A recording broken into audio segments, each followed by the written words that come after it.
Muito boa tarde, sejam bem-vindos todos meus amigos e amigas.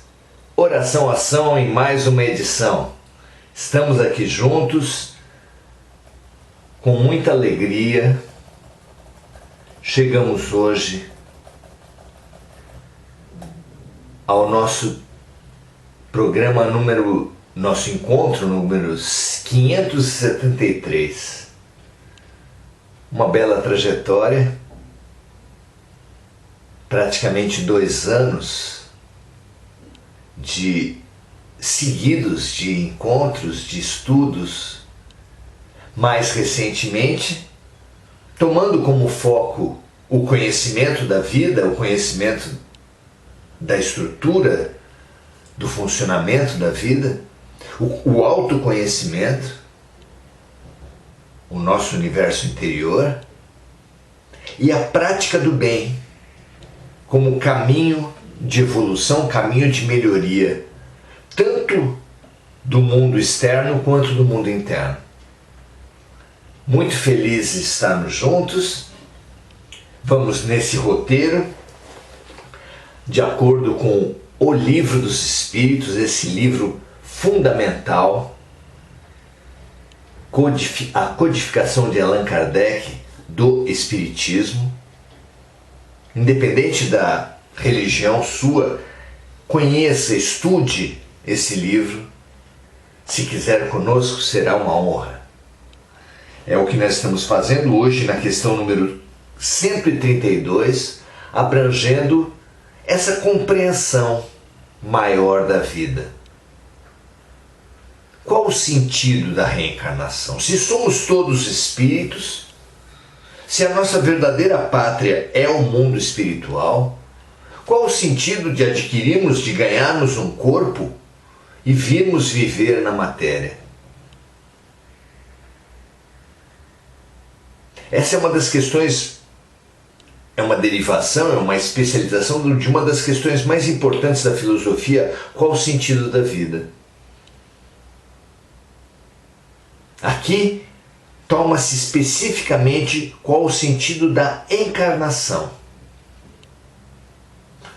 A questão número 132 do capítulo 2 da segunda parte de O Livro dos Espíritos. E a pergunta que Kardec faz aos luminares é a seguinte: qual é o objetivo da encarnação dos espíritos? E a resposta vem da seguinte forma: a lei de Deus impõe a encarnação aos espíritos com o objetivo de fazê-los chegar à perfeição.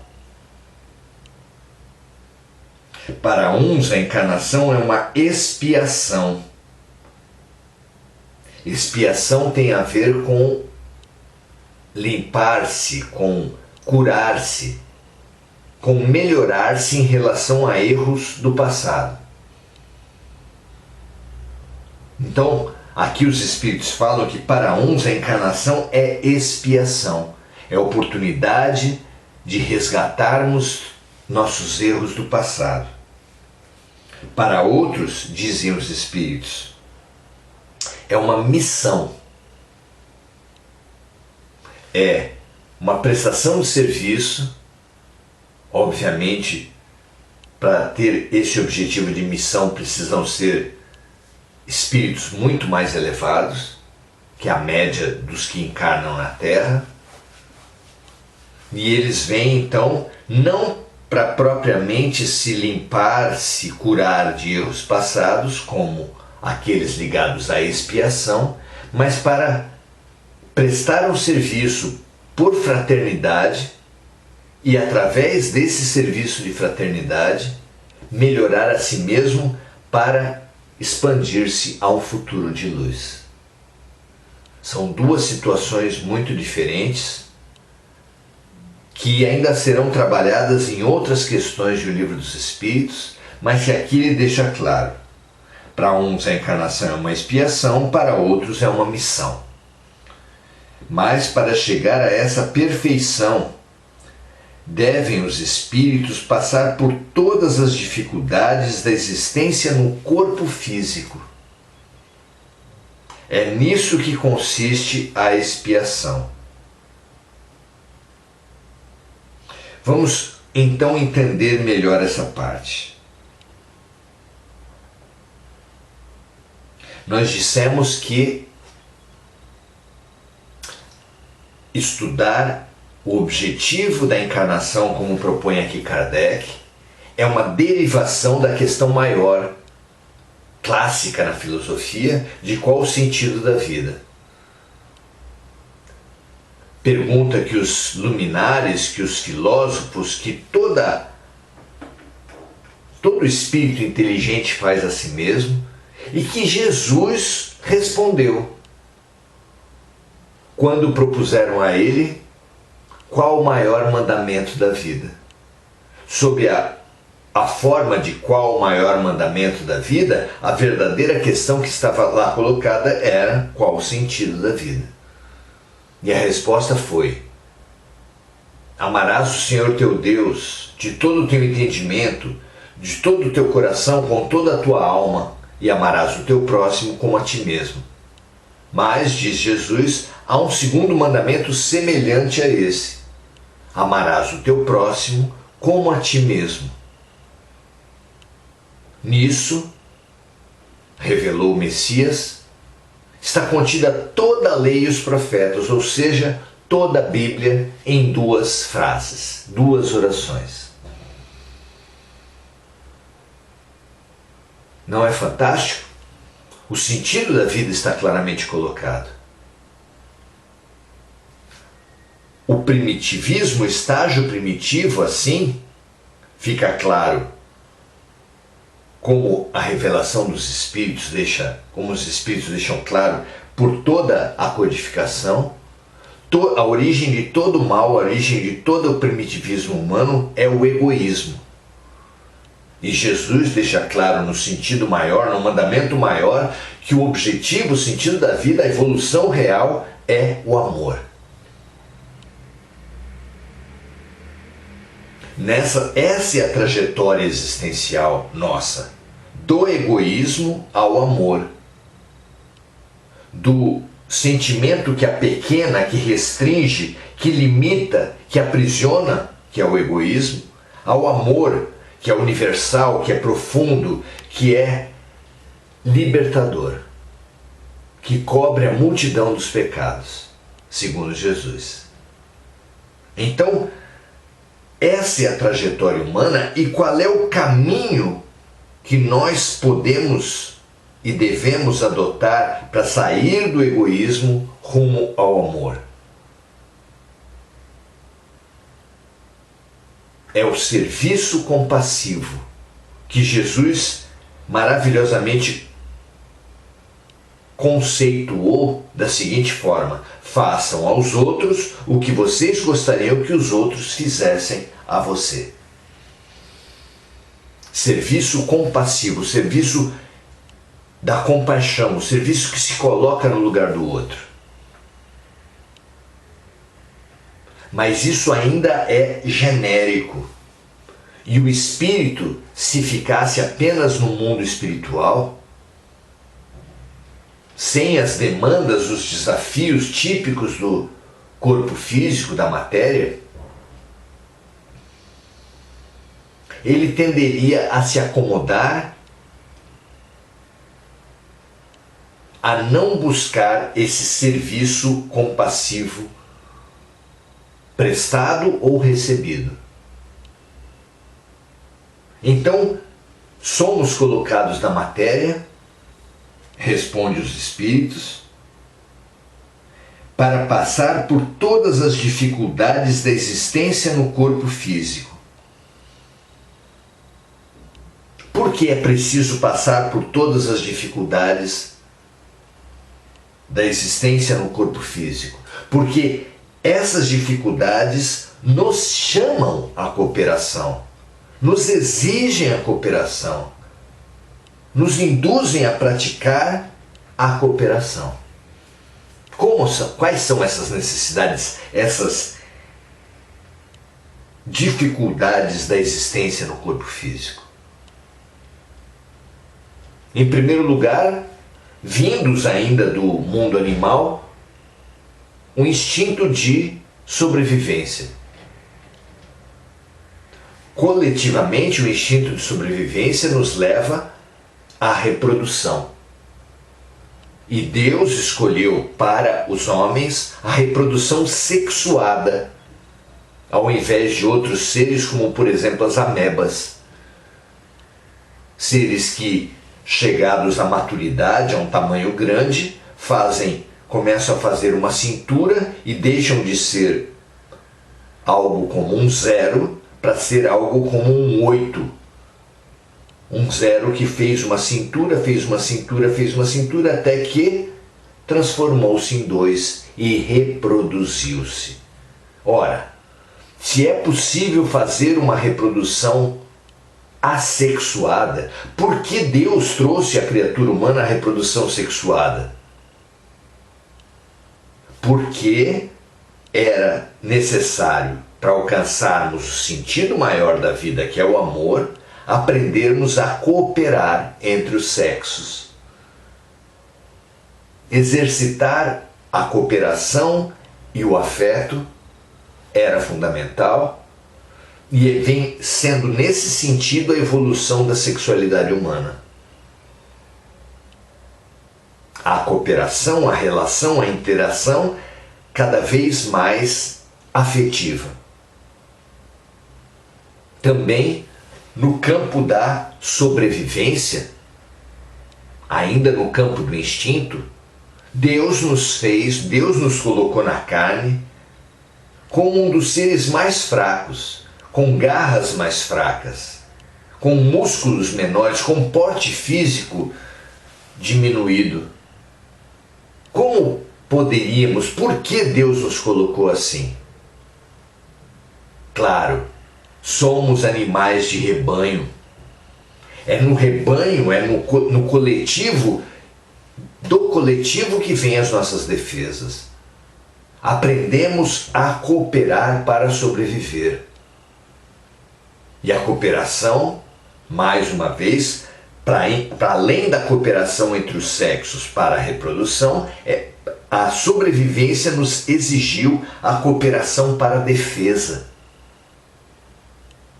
E a cooperação para a defesa vai naquele mesmo rumo do exercício para o amor.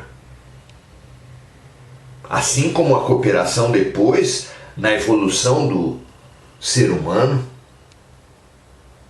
vai nos chamar a cooperação para os estudos, para a ciência, para as construções, para as edificações de todo tipo.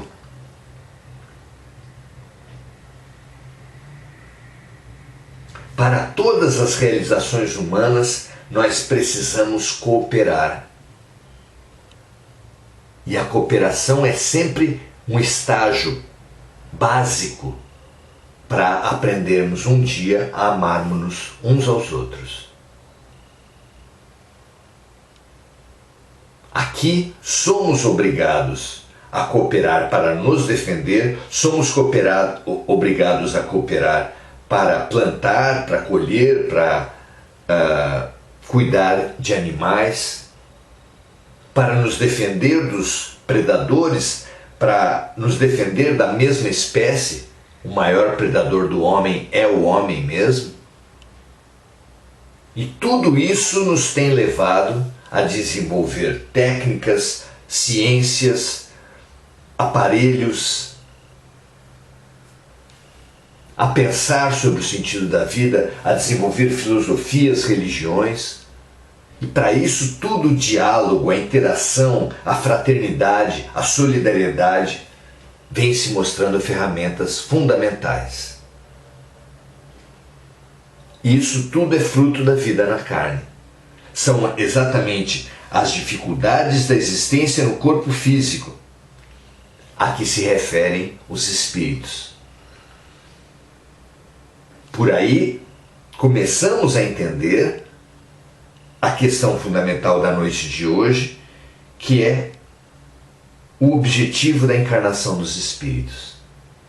Mas a resposta continua dizendo assim: a encarnação tem ainda outra finalidade: dar ao espírito as condições de cumprir sua parte na obra da criação. Para executá-lo é que, em cada mundo, ele adquire um corpo, feito da matéria essencial desse mundo, para que ali possa cumprir as ordens de Deus. É assim que, participando da obra geral, ele próprio se adianta. No Dizer dos Espíritos, na obra de André Luiz, através de Chico Xavier, é muito citada essa expressão. Nós somos co-criadores da obra de Deus. O que fica muito evidente na reprodução. Seguindo seu instinto, seguindo sua necessidade primária básica, os machos e as fêmeas humanos praticam o sexo como de forma muito semelhante aos machos e fêmeas animais. A sua participação é restrita numa obra que é muito mais ampla do que ele mesmo. Pratica o sexo, mas a gestação, a criação de uma nova vida, se dá à sua revelia. A sua participação é mínima perante um processo que ele de início desconhece completamente, nem relação faz com o cio, com o sexo. Aos poucos, porém, vai entendendo que há uma relação, a criatura humana, mas mesmo assim ele percebe que a sua participação é diminuta, é pequena em algo que acontece a despeito da sua vontade, que acontece com uma força, com uma energia, com um sentido muito maiores que ele mesmo. Na reprodução fica claro o papel do ser humano de cocriação com Deus. Tem uma participação, mas evidentemente a reprodução é obra de Deus. E assim, em tudo mais, por toda a revelação espírita, nós percebemos que há colônias espirituais, por exemplo, que concentram o trabalho dos livros, outras colônias ligadas à arte, outras colônias ligadas à ciência, de forma que os emissários de Deus se reúnem, se articulam para trazer obras, descobertas, expressões artísticas, as mais variadas, contribuições filosóficas, realizações de todos os tipos, de forma que aquele que, aos nossos olhos, é o único responsável, que é o artista, que é o cientista, que é o filósofo, que é o engenheiro, eles apenas são co-criadores com Deus. Eles são uma ponta na matéria de um amplo trabalho espiritual. Recomendamos a leitura do livro Ícaro Redimido, no qual vemos Leonardo da Vinci, grande gênio europeu, coordenando já falecido Leonardo da Vinci espírito, coordenando um imenso grupo de trabalhadores, dos quais fez parte os irmãos Wright, nos Estados Unidos,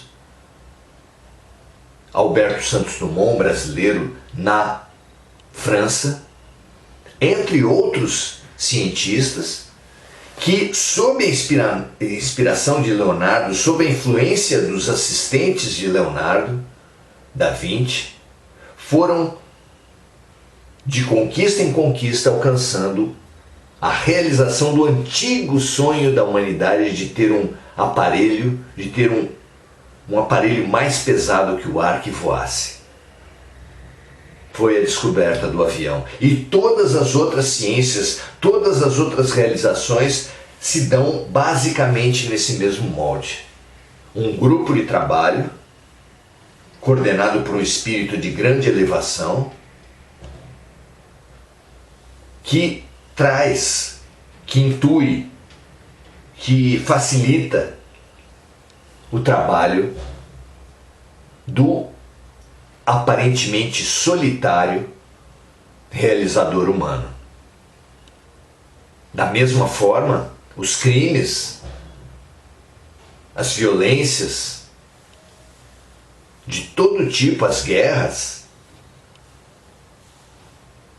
são também assessoradas, também expressões de espíritos. Há sempre uma associação num crime, num suicídio, numa guerra entre o mundo espiritual e o mundo físico. Somos sempre co-criadores, sempre antenas captando influências e expressando essas influências através das nossas realizações. Seremos co-criadores com Deus se a nossa boa vontade, se colocarmos os nossos talentos a serviço de realizações maiores. Basicamente depende da nossa sintonia, da nossa boa vontade. Mas somos sempre co-criadores.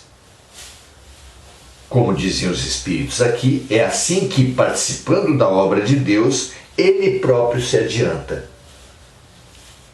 É nessas realizações que o homem se desenvolve intelectualmente, fraternalmente, angariando conhecimento, autoconhecimento e praticando o bem, não apenas nas religiões, nas filosofias, mas na própria ciência.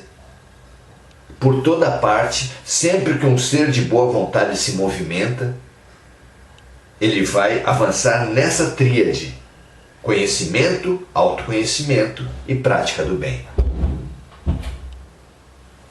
Quanto mais consciência tivermos desse fato, mais poderemos colaborar, ser co-criadores com Deus.